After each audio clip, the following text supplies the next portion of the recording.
Hello मेरे प्यारे दोस्तों। तो एक बार फिर से स्वागत है आपका अपने यूट्यूब चैनल वर्क्स वंडर में। तो दोस्तों आज हम बात करने वाले हैं इस्टेब्लिशमेंट सेक्शन से लीव रूल के बारे में। हमारा यह टॉपिक उन सारे लोगों के लिए इम्पोर्टेंट है जो रेलवे में होने वाले डिपार्टमेंटल एग्जाम की तैयारी में लगे हुए हैं। तो दोस्तों आइए शुरू करते हैं आज का हमारे टॉपिक लीव रूल यानी अवकाश नियम। तो वीडियो में आगे से बढ़ने से पहले चैनल को कीजिए सब्सक्राइब और बेल आइकन को दबा दीजिए ताकि आपको लेटेस्ट नोटिफिकेशन मिलता रहे। और अगर आपको ये वीडियो अच्छा लगे तो लाइक करना मत भूलिएगा दोस्तों। लाइक बहुत इंपॉर्टेंट है, वो हमारे लिए मोटिवेशन का काम करता है। तो शुरू करते हैं लीव रूल। तो सभी रेलवे कर्मचारी जो हैं अपने सेवा काल के दौरान मतलब ऑल जो रेलवे सर्वेंट हैं वो क्या है अपने सर्विस पीरियड के दौरान क्या करते हैं, अलग अलग टाइप के रूल होते हैं, different type of leave avail करते हैं। तो ठीक है, तो उसके लिए क्या है रेलवे कर्मचारी अवकाश नियम 1949 के अंदर आता है। रेलवे कर्मचारी रेलवे स्टाफ लीव रूल 1949 के अंडर आता है। अवकाश किसी भी कर्मचारी का अधिकार नहीं है। ध्यान देने वाली बात क्या है, अवकाश जो है किसी भी कर्मचारी का अधिकार नहीं है। मतलब leave is not a right, leave क्या है अधिकार नहीं है। इसे प्राधिकारी द्वारा स्वीकृत या अस्वीकृत किया जाता है। मतलब इसको या तो सैंक्शन किया जाता है या फिर नॉट सैंक्शन किया जा सकता है। तो सबसे पहले देखते हैं औसत अर्जित अवकाश मतलब लीव ऑन एवरेज पे। ये फेमस है एलएपी के नाम से। लीव ऑन एवरेज पे किसके नाम से फेमस है, एलएपी के नाम से फेमस है। तो देखते हैं अस्थाई या अस्थाई क्या है, दोनों रेलवे कर्मचारी जो क्या है एक कैलेंडर वर्ष में कितने दिनों का औसत लीव मिलता है, एलएपी कितने मिलता है 30 दिनों का वेतन की छुट्टी पाने का हकदार है। 30 days of LAP in a calendar year. यह छुट्टी वर्ष में 2 किस्तों में कर्मचारी के खाते में जमा की जाती है। मतलब एक साल में क्या होता है, 2 बार क्या होता है क्रेडिट होता है। ये हर कैलेंडर वर्ष में फर्स्ट टाइम कब होता है, एक जनवरी को 15 और 1 जुलाई को 15 दिन का अवकाश क्या होता है जमा होता है।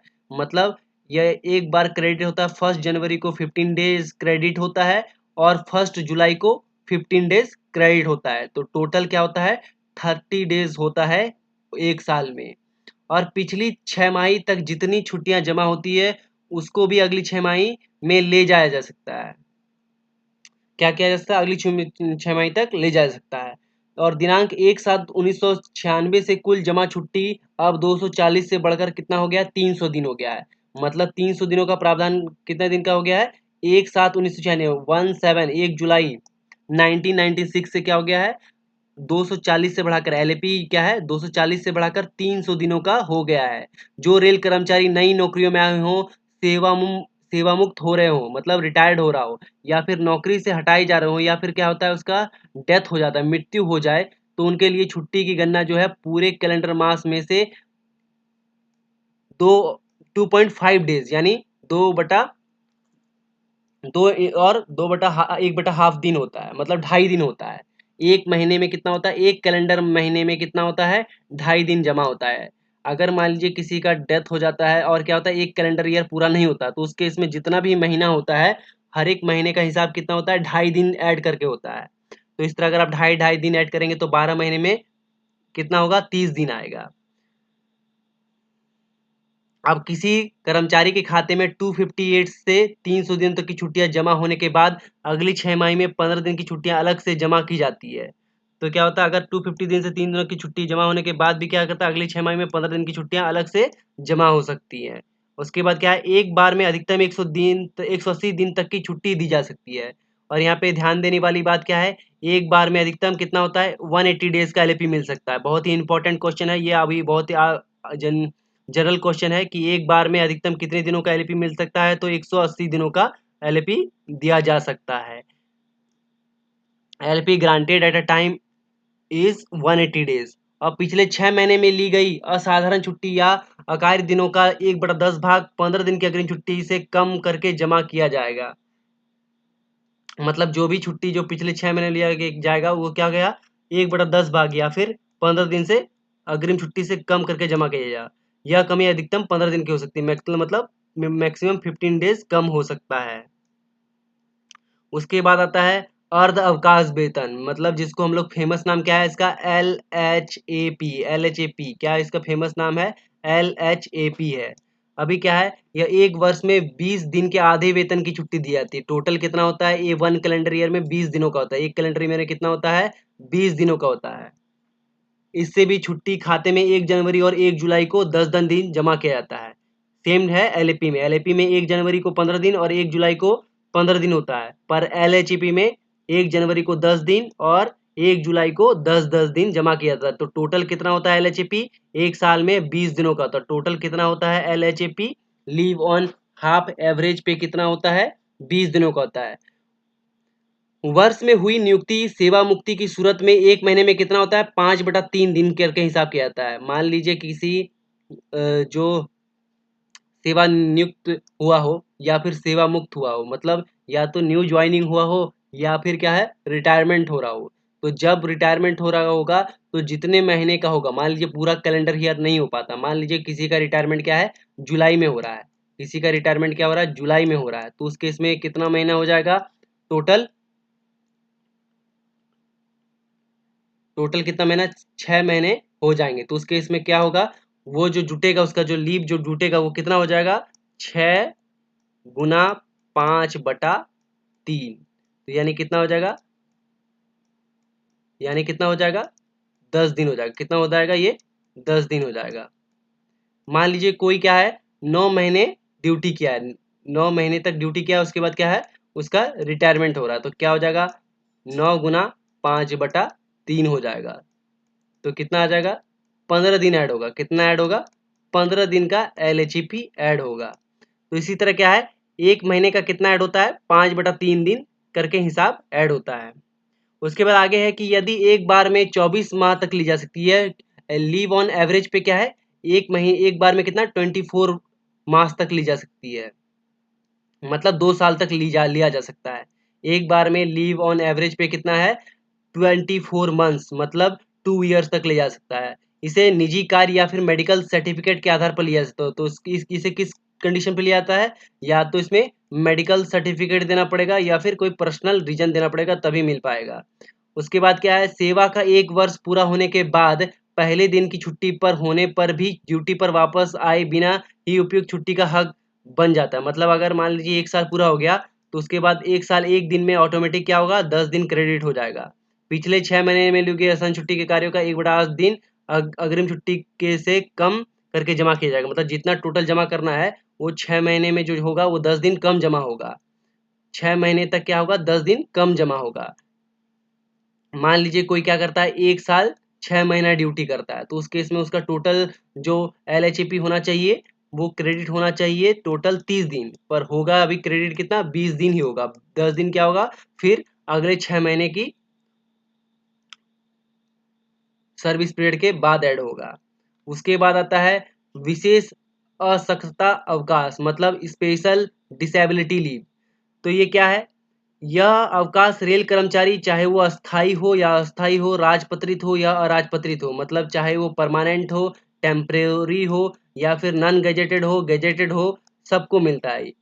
यह स्पेशल डिसेबिलिटी लीव कब किसको मिलता है, सारे कर्मचारी को दिया जा सकता है जो अपने पदीय स्थिति के कारण शारीरिक रूप से अक्षम हो। तो क्या है, जो फिजिकली क्या हो, अनेबल हो ड्यूटी करने के लिए, फिजिकली अनेबल हो, शारीरिक रूप से क्या हो, अक्षम हो, तो उस केस में उसको क्या मिलेगा, स्पेशल डिसेबिलिटी लीव मिलेगा, विशेष असक्तता अवकाश मिलेगा। यह छुट्टी प्राधिकृत मेडिकल ऑफिसर द्वारा प्रमाणित अवधि के लिए ही होगा, परंतु एक असक्तता के लिए 24 माह तक सीमित रहेगी। अभी इसमें कंडीशन क्या है, स्पेशल डिसेबिलिटी लीव कब मिलेगा, जब क्या होगा, डॉक्टर का सर्टिफिकेट होगा, जब क्या होगा, मेडिकल सर्टिफिकेट होगा, जब क्या होगा, मेडिकल सर्टिफिकेट होगा, जब क्या होगा, मेडिकल सर्टिफिकेट होगा। उस केस में क्या होगा, ये दिया जा सकता है। टोटल कितना, 24 मंथ तक ही दिया जा सकता है। टोटल कितना मंथ तक दिया जाता है, 24 मंथ तक दिया जा सकता है। इसे ड्यूटी के रूप में गिना जाएगा, उसमें क्या होगा, उसको ड्यूटी के रूप में मिलेगा, उसका पैसा मिलेगा। और कर्मचारी को इस प्रकार इस अवकाश के प्रथम 120 दिन तक अवकाश वेतन औसत अर्जित वेतन अवकाश के एवज में देय वेतन के बराबर होगा। तो क्या है, टोटल जो 120 दिनों का वेतन होगा वो क्या होगा, LAP में जितना वेतन मिलता है उतना वेतन के बराबर होगा। और शेष अवधि के लिए क्या होगा, हाफ पे मिलेगा। और अर्ध औसत अर्ध औसत अर्जित वेतन अवकाश के बराबर होगा, मतलब जितना मिलता है उसका हाफ मिलेगा। यह अवकाश को किसी अन्य अवकाश के साथ नहीं साथ मिलाया जा सकता है, मतलब स्पेशल डिसेबिलिटी लीव जो है वो LAP LHEP इसके साथ मिक्स्ड किया जा सकता है। यदि कर्मचारी श्रमिकों के हर्जाने के कानून से संचालित हैं तो ऐसी दशा में इस नियम के अंतर्देय अवकाश वेतन में से भुगतान की गई पाक्षिक हर्जाने की राशि को कम कर दिया जाएगा। मान लीजिए कोई पनिशमेंट के कारण क्या है, उसका वेतन में क्या है कटौती किया जाता है, तो उस केस में क्या होगा, उसको जो वेतन दिया जाएगा वो जो खर्जाना है उसको रकम को काट कर दिया जाएगा, उसके रकम को काट कर दिया जाएगा।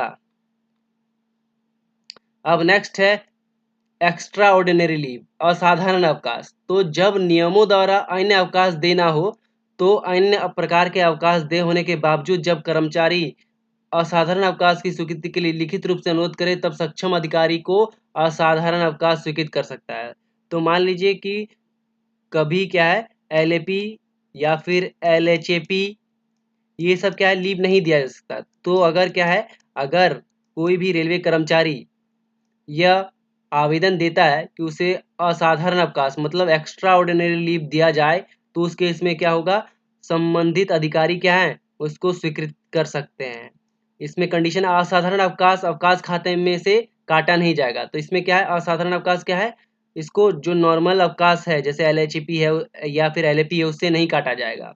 असाधारण अवकाश के दौरान कोई अवकाश वेतन नहीं मिलता, तो इस केस में क्या होगा, कोई भी वेतन नहीं दिया जाएगा, कोई भी अवकाश वेतन नहीं दिया जाएगा। जो LAP या LHEP में मिलता है वो असाधारण अवकाश में नहीं दिया जाएगा। एक्स्ट्रा ऑर्डिनरी लीव में कोई भी अवकाश वेतन नहीं मिलेगा। मतलब LAP में जैसे मान लीजिए कोई LAP लेता है या फिर LHEP लेता है तो उस केस में क्या होता है, उससे वेतन मिलता है। LAP में पूरा पैसा मिलता है, हाफ LHEP में आधा पैसा मिलता है।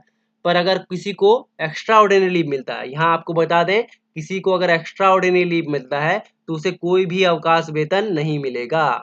उसके बाद है सक्षम पदाधिकारी आकस्मिक अवकाश को छोड़कर जो उसे देय हो अन्य अवकाश की निरंतरता में अथवा उसके साथ असाधारण अवकाश स्वीकृत कर सकता है। तो क्या कर सकता है, उसे एक्स्ट्रा ऑर्डिनरी लीव दे सकता है। उसके बाद क्या है कि मान लीजिए कोई क्या कर्मचारी क्या है अब्सेंट है, कोई कर्मचारी क्या है अनुपस्थित है, कोई कर्मचारी अब्सेंट है। यहाँ इंपॉर्टेंट बात है कि मान लीजिए कोई कर्मचारी अब्सेंट है तो अगर वो क्या कर सकता है, अपने अवकाश की अवधि को क्या कर सकता है, असाधारण अवकाश में परिवर्तित कर सकता है। एप्लीकेशन देगा तो उसका जो अधिकारी है उससे कंसिडर कर सकता है कि भैया ये जो अवकाश पीरियड था जिसमें वो अनुपस्थित था उसे क्या कर सकता है, एक्स्ट्रा ऑर्डिनरी लीव में कन्वर्ट कर सकता है। अनुपस्थिति की अवधि को असाधारण अवकाश में बीती हुई अवधि से परिवर्तित की जा सकती है। ये बहुत ही इंपॉर्टेंट है दोस्तों, यहाँ पे लिखा है अनुपस्थिति की अवधि में जो है उसे असाधारण अवकाश में बीती हुई अवधि को परिवर्तित किया जा सकता है। चाहे कर्मचारी, अगर इसमें क्या कंडीशन है कि चाहे वो आवेदन दे या ना दे, तो इस केस में अगर ऑफिसर चाहे, उसके जो अधिकारी हैं वो चाहें तो उसका जो अब्सेंट पीरियड है उसको एक्स्ट्रा ऑर्डिनरी लीव में कन्वर्ट कर सकते हैं। उसके बाद है अस्थायी कर्मचारी के मामले में असाधारण अवकाश एक बार में 5 वर्षों तक के लिए स्वीकृत किया जा सकता है। बहुत ही इंपॉर्टेंट क्वेश्चन है, यहाँ से आ सकता है कि जो परमानेंट रेलवे सर्वेंट है उन केस के लिए 5 वर्षों तक का एक्स्ट्रा ऑर्डिनरी लीव दिया जा सकता है। जो अस्थायी कर्मचारी है उसके लिए 5 वर्षों तक का एक्स्ट्रा ऑर्डिनरी लीव दिया जा सकता है। For permanent railway servant an extra ordinary leave can be granted for 5 years. उसके बाद है 5 साल की सीमा में अन्य अवकाश भी यदि कोई हो सम्मिलित किया जा सकता है। मतलब एक्स्ट्रा ऑर्डिनरी लीव के साथ आप LAP LHAP इस सब को भी इंक्लूड कर सकते हैं। अगर कोई एक्स्ट्रा ऑर्डिनरी लीव है तो उस केस में क्या है, LAP LHAP को भी इंक्लूड किया जा सकता है। अस्थायी कर्मचारी को भी असाधारण अवकाश मिल सकता है। जो क्या टेम्पोररी सर्वेंट है, जो टेम्पोररी रेलवे सर्वेंट है उनको भी एक्स्ट्रा ऑर्डिनरी लीव मिलेगा, उनको भी असाधारण अवकाश दिया जाएगा। उसके लिए क्या कंडीशन है, सबसे पहला कंडीशन है चिकित्सा प्रमाण पत्र प्रस्तुत किए बिना 3 माह तक जो भी टेम्पोररी सर्वेंट है उसको अगर जो वो क्या है चिकित्सा प्रमाण पत्र नहीं देता तो उसको 3 माह तक दिया जा सकता है। सामान्य या फिर अस्वस्थ के लिए चिकित्सा प्रमाण पत्र पर 6 महीने, मान लीजिए कोई क्या है मेडिकल सर्टिफिकेट देता है तो उसके लिए क्या है 6 महीने तक। ये बात कर रहे हैं हम लोग अस्थायी कर्मचारी की, किसकी बात कर रहे हैं, अस्थायी कर्मचारी की बात कर रहे हैं।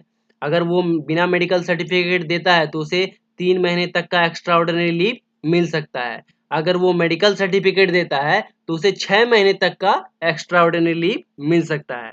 और अगर क्या है, कोई कर्मचारी जो है अस्थायी कर्मचारी कैंसर, मानसिक बीमारी, क्षय रोग यानी कैंसर, मेंटल डिसऑर्डर या फिर क्षय रोग या कुष्ठ रोग जो भी होता है, लेप्रोसी के केस में तो क्या है, अगर वो मेडिकल सर्टिफिकेट प्रोवाइड करता है तो उसे मैक्स 18 माह तक एक्स्ट्रा ऑर्डिनरी लीव मिल सकता है।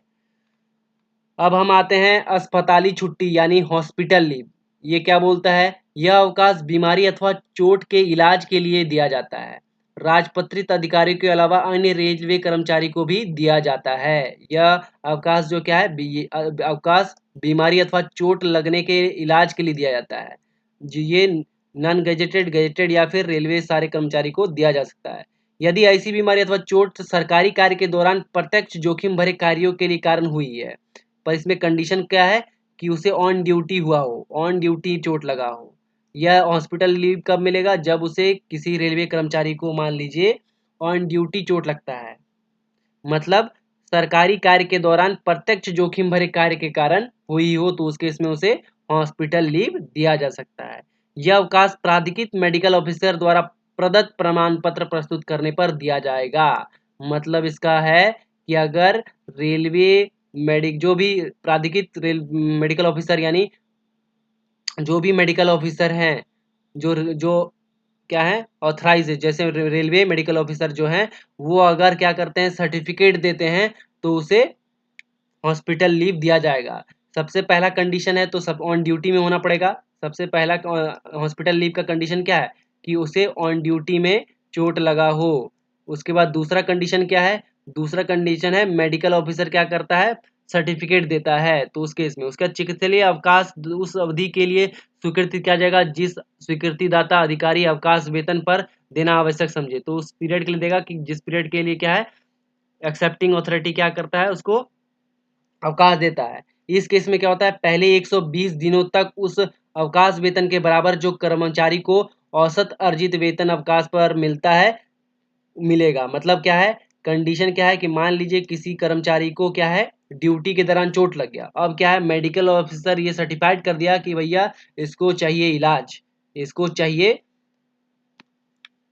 इसका इलाज होना चाहिए। तो उस केस में क्या होगा, उस केस में से 120 दिनों तक का क्या होगा, एलएपी के दौरान जितना मिलता है यानी औसत अर्जित वेतन के अवकाश के बराबर जितना वेतन मिलता है, 120 दिनों तक उतना वेतन मिलेगा। शेष अवधि के लिए अर्ध वेतन अवकाश के बराबर वेतन मिलेगा। बाकी पीरियड के लिए कितना मिलेगा, हाफ एलएचपी। मतलब एलएचपी में जितना पैसा मिलता है बाकी टाइम पीरियड के लिए उतना। मान लीजिए किसी रेलवे कर्मचारी का जो है 150 दिनों तक का वो क्या हुआ, हॉस्पिटलाइज हो गया, 150 दिनों तक का उसका इलाज चला, वो इलाज मतलब हॉस्पिटल लीव मिला।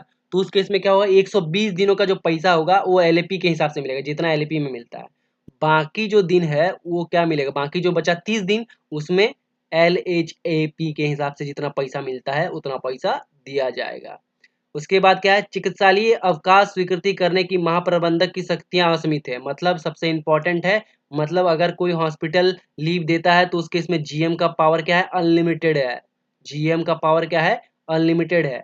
For hospital leave the power of GM is unlimited. तो क्या है, अनलिमिटेड है। उसके बाद चिकित्सालय छुट्टी को कर्मचारी के अवकाश खाते में से काटा नहीं जाएगा। बहुत ही इंपॉर्टेंट सवाल कि चिकित्सीय छुट्टी में मतलब हॉस्पिटल लीव में क्या होगा, कर्मचारी के जो खाते से क्या है उसमें से छुट्टी नहीं काटा जाएगा। इसे किसी भी छुट्टी के साथ मिलाया जा सकता है। क्या है, इसमें भी क्या है, इसे एलएचपी या फिर एलएपी के साथ मिलाया जा सकता है जो स्वीकार हो, बशर्ते इस अवकाश की संपूर्ण अवधि अन्य अवकाश को मिलाने के बाद 28 माह से ऊपर ना हो पाए। तो इस केस में क्या है कि 28 माह से ज्यादा नहीं होना चाहिए। तब क्या है, अगर 28 माह से ज्यादा नहीं होता तब क्या कर सकते हैं, हम एलएपी और एलएचपी को मिला सकते हैं। उसके बाद क्या है, ड्यूटी पर घायल प्रशिक्षु भी चिकित्सकीय अवकाश के हकदार हैं। ड्यूटी पर घायल प्रशिक्षु भी क्या है, चिकित्सालयी अवकाश के हकदार हैं। मतलब अगर कोई ट्रेनी जो है वो क्या है, अपने ट्रेनिंग पीरियड के दौरान घायल हो जाता है, अगर कोई ट्रेनी क्या है अपने ट्रेनिंग पीरियड के दौरान घायल हो जाता है, मतलब कोई ड्यूटी पर घायल प्रशिक्षु है, तो उस केस में भी उसे क्या मिलेगा, हॉस्पिटल लीव दिया जाएगा। उसके बाद आता है अनर्जित छुट्टी, लीव नॉट ड्यू। अब लीव नॉट ड्यू का नाम से ही हमको पता चल रहा है कि लीव बचा नहीं है, लीव नॉट ड्यू। अभी क्या है, जब किसी कर्मचारी के खाते में किसी प्रकार का कोई छुट्टी बाकी नहीं रहता, जब कंडीशन क्या दिया हुआ है कि जब किसी कर्मचारी के खाते में किसी प्रकार का कोई छुट्टी बाकी नहीं रहता, तो कर्मचारी के लिए लिखित निवेदन पर क्या होता है, और सक्षम पदाधिकारी को विश्वास हो जाए कि कर्मचारी भविष्य में ये छुट्टी अर्जित करेगा, तो अनार्जित अवकाश स्वीकृति किया जा सकता है। तो क्या है, मान लीजिए किसी कर्मचारी के खाते में क्या है, एक भी एलएपी बचा नहीं है। मान लीजिए किसी कर्मचारी के खाते में क्या है, एक भी एलएपी नहीं बचा है, और वो क्या करता है, आवेदन देता है। तब क्या होता है, तब जो उसका सक्षम पदाधिकारी है, जो उसका एक्सेप्टिंग अथॉरिटी है, तो वो क्या करेगा, उसको अगर ये भरोसा है कि ये जो हमारा स्टाफ है वो क्या करेगा, ये छुट्टी अर्जित कर लेगा आने वाले समय में, भविष्य में क्या होगा, ये छुट्टी ये क्या है अर्जित कर लेगा। कैसे करेगा, मान लीजिए वो ड्यूटी आके करके 6 महीना ड्यूटी करके अपना 15 दिन का छुट्टी अर्जित कर लेता है, तो उस केस में क्या होता है, उसे लीव नॉट ड्यू दिया जा सकता है। इस तरह का छुट्टी यानी अनार्जित छुट्टी की स्वीकृति दी जा सकती है। यह छुट्टी पूरे सेवा काल में डॉक्टरी प्रमाण पत्र देने पर 360 दिनों की स्वीकृति किया जा सकता है। तो मान लीजिए क्या है, किसी रेलवे कर्मचारी के खाते में क्या है, LHAP नहीं अवेलेबल है, LHAP नहीं है, तो क्या है कि मान लीजिए वो क्या है, डॉक्टरी सर्टिफिकेट देता है, तो उसके इसमें क्या होगा, 360 दिनों तक का दिया जा सकता है। मेडिकल जो है 360 दिनों का दिया जा सकता है। कर्मचारी के आधे वेतन की छुट्टी के खाते में भविष्य में वह छुट्टी जो अर्जित करेगा उसके नाम लिखा जाएगा। अगर कर्मचारी के आधे वेतन की छुट्टी के खाते में जो होगा LHAP में, कहाँ किसमें, कौन सा खाता में, आधे वेतन की छुट्टी, मतलब LHAP जो LHAP में जहाँ मेंटेन होता है उसी में क्या होगा, ये लीव नॉट ड्यू जो है उसको मेंटेन किया जाएगा। यदि कर्मचारी काम पर लौट आए और उसके बाद इस्तीफा दे दे या सेवा मुक्ति ले ले, तो उस केस में क्या होगा, छुट्टी उसने अर्जित नहीं की, उसके बराबर की छुट्टी का वेतन उसे वापस देना होगा। तो मतलब इस केस में क्या है कि मान लीजिए क्या है कि वो 150 दिनों का छुट्टी लेता है।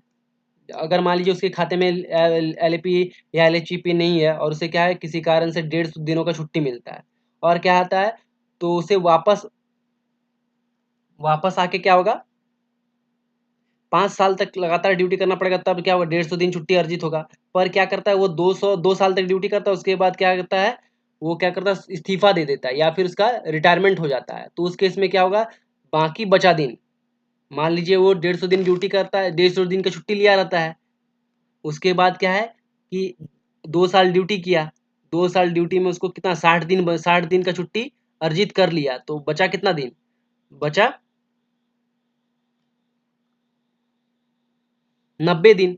तो 90 दिन का क्या होगा, 90 दिन का उसका पैसा काट लिया जाएगा, 90 दिनों का क्या होगा, पैसा काट लिया जाएगा उसका। ठीक है दोस्तों, तो बढ़ते हैं आगे। दोस्तों, आप सभी से हमारा ये नम्र निवेदन है कि अगर आपको ये वीडियो अच्छा लग रहा हो तो चैनल को सब्सक्राइब करना मत भूलिएगा, और आपका सपोर्ट बनाए रहने के लिए वीडियो को कीजिए लाइक। तो बढ़ते हैं अगले छुट्टी के बारे में, जिसका नाम है मैटरनिटी लीव। ये बहुत ही इंपॉर्टेंट लीव है, इससे 1 या 2 क्वेश्चन तो जरूर ही एग्जाम में पूछे जाते हैं। तो सबसे पहले आते हैं, यदि एक महिला रेल कर्मचारी को क्या है, सक्षम अधिकारी 180 दिनों की प्रसूति अवकाश की स्वीकृति कर सकता है। मतलब जो भी महिला कर्मचारी है, जो भी क्या है लेडीज एम्प्लॉई है, तो उस केस में क्या होगा, उसे 180 दिनों का 180 दिनों का क्या मिलेगा, मैटरनिटी लीव मिलेगा। इसमें खास बात है, ट्रेनी को भी क्या मिलेगा, 180 दिनों का मैटरनिटी लीव दिया जा सकता है। और ये कितने बच्चों तक दिया जा सकता है, इसका लाभ 2 बच्चों तक दिया जा सकता है। इसी छुट्टी के दौरान वेतन उस वेतन के बराबर होगा जो कर्मचारी को छुट्टी से पहले मिला था। तो क्या है, जितना मैटरनिटी लीव जाने से पहले वेतन मिल रहा था, उतना उस छुट्टी के दौरान भी उसको उतना ही वेतन मिलेगा। प्रसूति छुट्टी के साथ कोई दूसरी छुट्टी भी बिना चिकित्सा प्रमाण पत्र के 2 साल की अवधि तक दिया जा सकता है।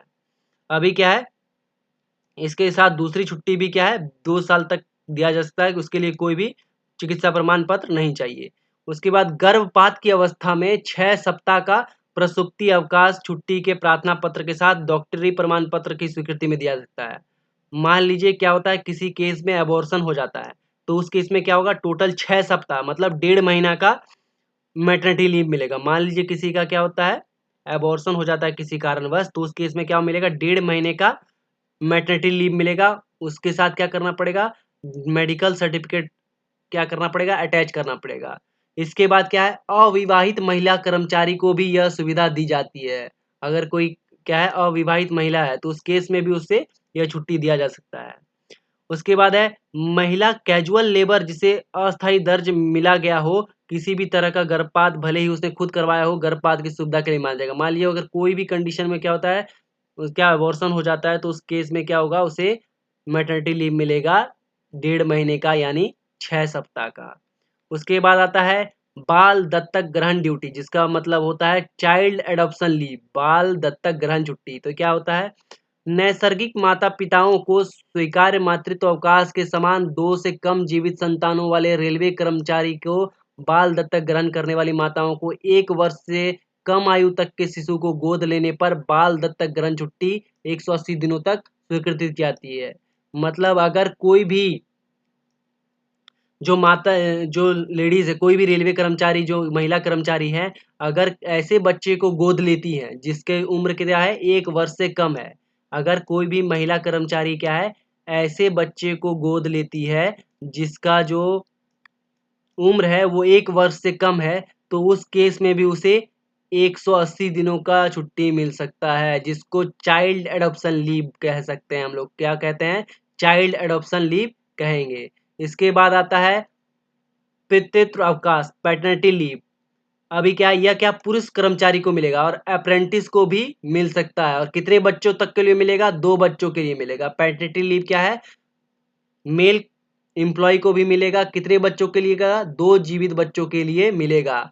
और अपनी पत्नी के प्रसव की अवधि के दौरान अथवा बच्चा पैदा होने के तारीख के 15 दिन पहले अथवा 6 महीने तक की अवधि तक 15 दिन का पितृत्व अवकाश मिल सकता है। मतलब कि अगर किसी मेल एम्प्लॉय का क्या है,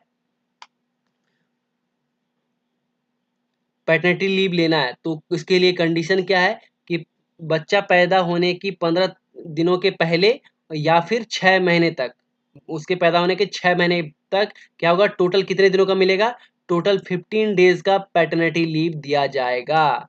उसके अवकाश खाते से नहीं काटा, और क्या है, ये एलएपी या एलएचपी से नहीं काटा जाएगा और किसी दूसरी छुट्टी के साथ जोड़ा जा सकेगा। इसके साथ क्या है, एलएपी या एलएचपी ये सब लोग मिल सकता है।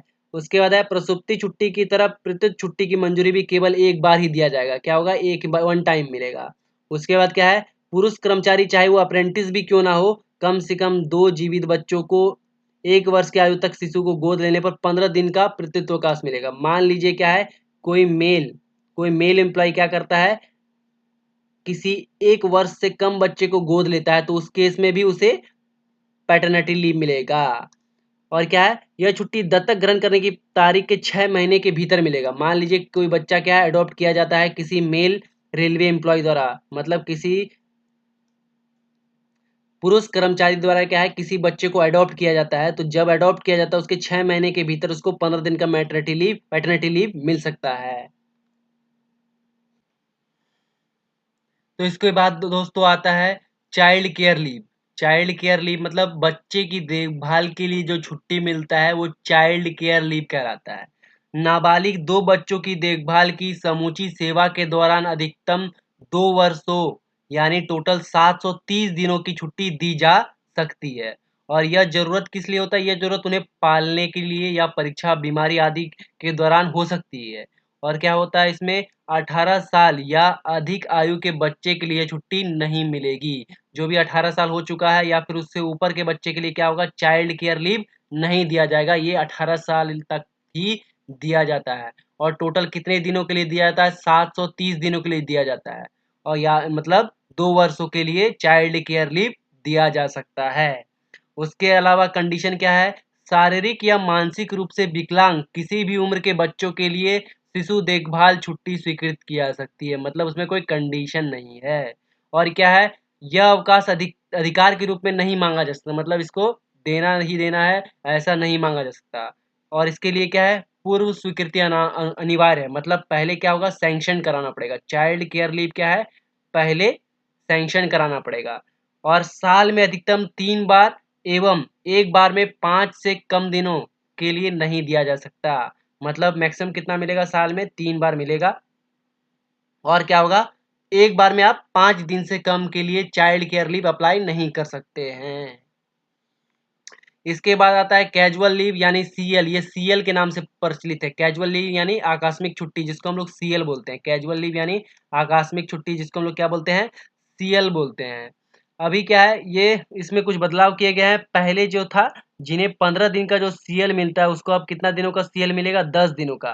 पहले जिन्हों 15 दिन का सीएल मिलता था, मतलब कब से, 1 जनवरी 1998 से ये बदलाव हुआ है। मतलब पहले क्या था, 15 डेज का सीएल था, उसको अब 10 डेज का मिलेगा। उसी तरह जिसको 12 दिन का सीएल मिलता था, उसको 8 दिन मिलेगा। और फिर क्या है कि जिसको 17 दिन का मिलता था, उसको 13 दिन का मिलेगा।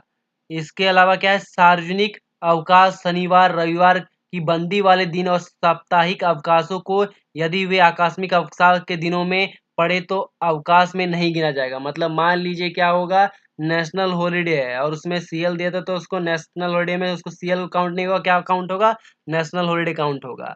इन्हें अवकाश के पहले और बाद भी जोड़ा जा सकता है। तो इसमें क्या है, इस मान लीजिए उसको एनएच के बाद या फिर जो संडे या सैटरडे के पहले या बाद में जोड़ा जा सकता है। क्या होता है, जोड़ा जा सकता है।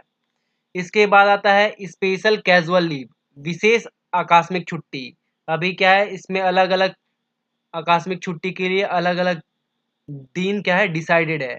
अभी क्या है, रेल कर्मचारी सहकारी समितियों के प्रशासन से संबंधित कार्यों को देखने के लिए।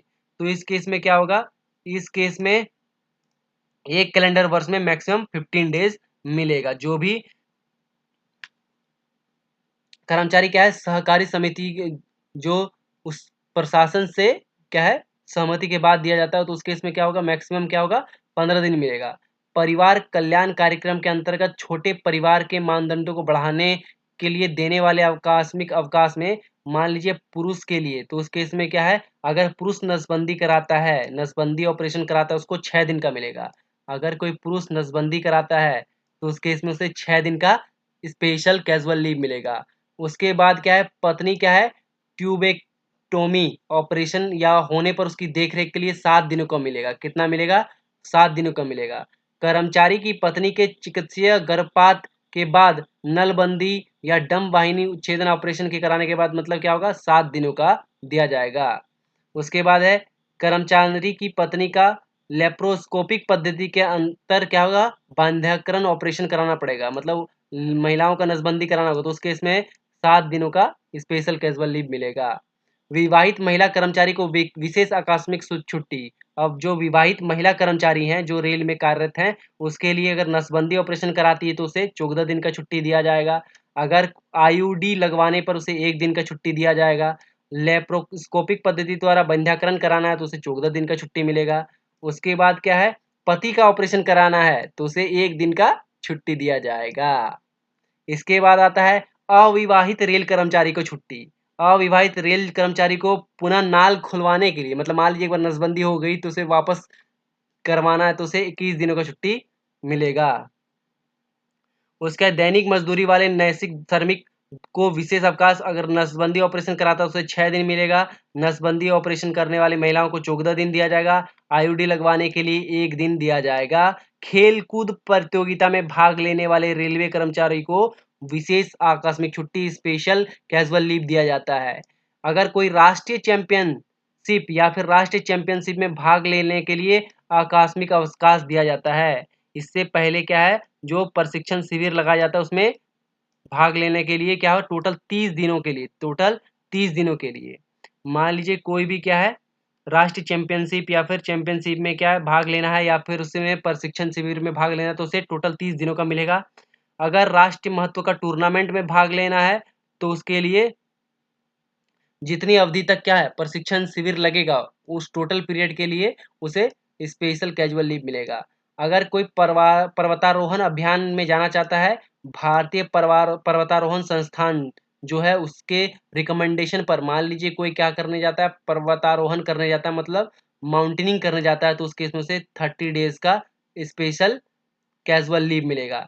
अगर कोई ट्रैकिंग अभियान में जाता है तो उस केस में उसे 30 दिनों का मिलेगा। अगर कोई ब्रिज टूर्नामेंट में भाग ले जाने जाता है तो उसे 30 दिनों का स्पेशल कैजुअल मिलेगा। अगर राष्ट्रीय शारीरिक शारीरिक क्षमता अभियान में जाता है तो 1 दिनों का छुट्टी मिलेगा। स्काउटिंग ड्यूटी में जाता है तो टोटल 30 दिनों का छुट्टी दिया जाएगा। स्काउटिंग ड्यूटी में जाता है तो 30 दिनों का छुट्टी मिलेगा।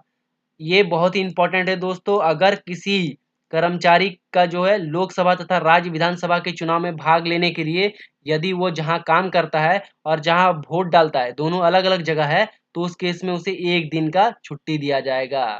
इससे बहुत क्वेश्चन पूछे जा सकते हैं दोस्तों। लास्ट है, नाटक, संगीत जैसे सांस्कृतिक गतिविधियों और अंतर मंडलीय तथा अंतर रेलवे प्रतियोगिता परीक्षाओं में भाग लेने के लिए टोटल 30 दिनों का छुट्टी दिया जाता है। तो ये हमारा आज का क्लास था लीव रूल से रिलेटेड। तो दोस्तों अगर ये आपको वीडियो पसंद आया हो तो इस वीडियो को लाइक करना मत भूलिएगा और बने रहिए हमारे साथ। चैनल